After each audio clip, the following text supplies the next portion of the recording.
Are you like Sheldon Cooper, who escapes to a distant state as soon as he becomes a victim of a crime? Or maybe all you desire is a peaceful, crime-free life, where you can enjoy the local culture and breathe comfortably, where you can spend the day with windows open, wake up to sunshine on your face, and go to sleep while stargazing and viewing the Milky Way galaxy. Then Japan has to be at the top, because it has nearly everything you're looking for, as well as the safest city in terms of crime rate. But there are numerous factors to consider, right? You'll want mountains, and Japan has plenty of them, including Mount Fuji, Mount Takao, and Mount Akita. You can ask for the volcano, and because Japan is located in a circum-Pacific zone, it possesses 1/10 of the world's volcanoes. There are currently around 111 active volcanoes, including Sakurajima, Daisen, and Mount Usu.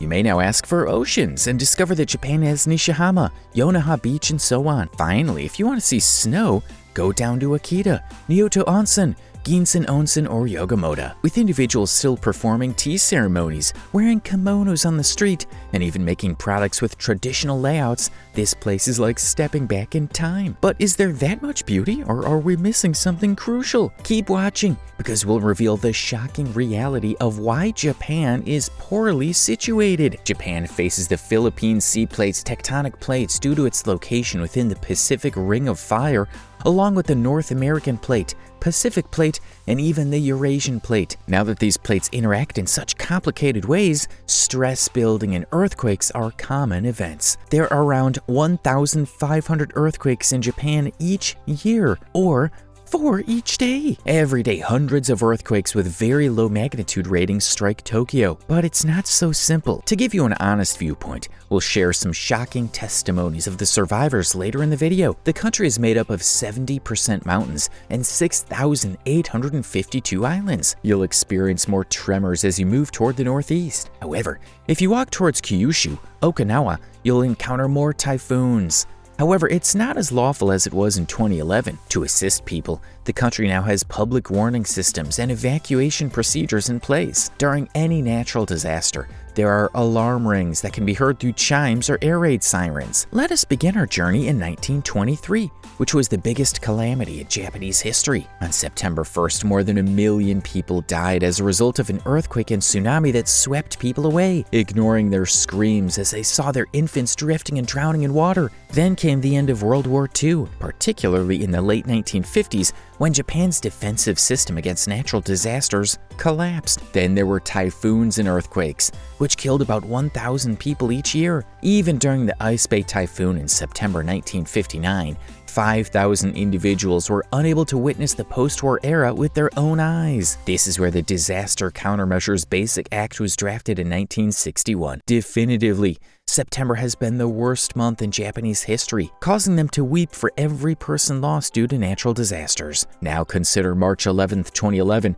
when 3 disasters struck at the same time, killing almost 18,000 people. It was 2:46 p.m. around midday, and kids were in school, attending classes and creating memories. Some were having fun in the playground. People were in their homes eating lunch, doing tea ceremonies, working, and simply inhaling the fresh air. But then came the hour, and an earthquake was followed by a tsunami. Then there was the death dance with 9.0 magnitude on Japan's northeastern shore, leaving this day an unforgettable memory of the tragedy. The Sendai Dialogue, which was held as part of the IMF World Bank annual meetings, confirmed the genuine nature of these sightings and offered the world even more reason to pray. On March 11th, as the water was fishing life and causing a chaos of automobiles in the schoolyard, helicopters arrived and evacuated the children. Arahama Elementary School, which thankfully received help, nevertheless had debris in all of its classrooms and halls, telling the story of what happened that day. However, the Seaside Park Adventure Field remains a representation of this disaster, with 1.35 million tons of debris carried from the city. There have been 3-year-long attempts to recycle and reuse the majority of the wreckage, but no one can bring back the lives that have been lost. Concerning the same, the Fukushima Daiichi nuclear power plant catastrophe occurred in Iwaki, a city 50 kilometers from the coast.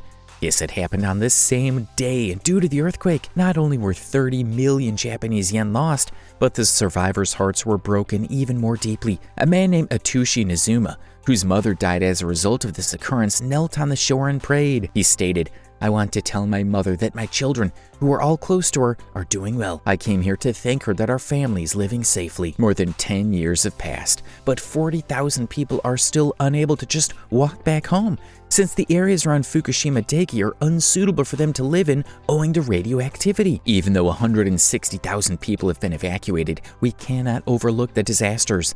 A survivor described the tragedy saying, "This is the day I lost my classmates. People died before my eyes.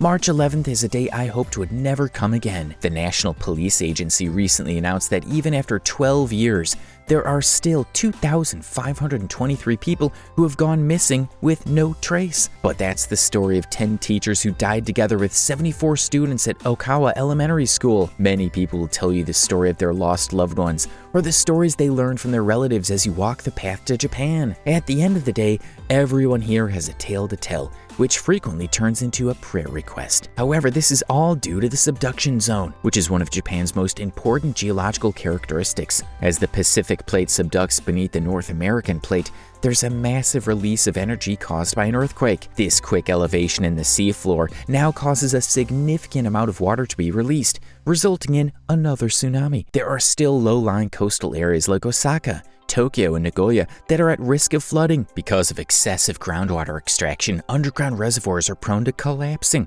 rendering the area uninhabitable. On one island, where the ocean and land are too powerful to manage, the eruption of volcanoes like Takao on the other was too much to tolerate. For example, in the year 1926, 144 people died in it. But if you believe this is just happening right now, then the pages of history have never been touched to you.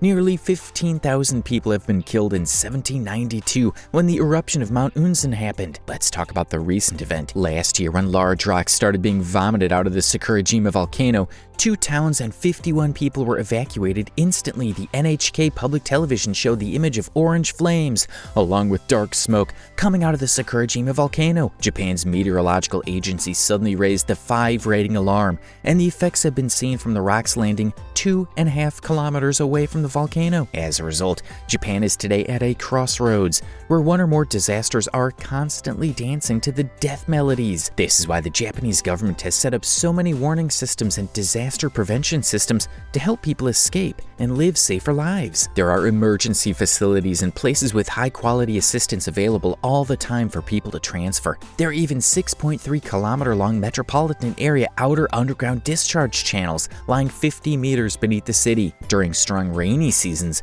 this area collects a large amount of rainwater and subsequently empties it into distant rivers. Flood flow inlets and high-power pumps have been designed to protect against flooding. It's been demonstrated to be a hugely profitable step against flood damage. The Japanese government spent over 1.53 trillion Japanese yen on catastrophe risk management last year. What do you think about Japan now that we've given you the facts regarding its location, as well as the government's actions toward natural calamities? Now, if you enjoy our content, make sure to like our video and subscribe to the channel. Do share your thoughts in the comments section, as reading them and learning about your perspective on the matter gives us a lot of inspiration. Stay tuned.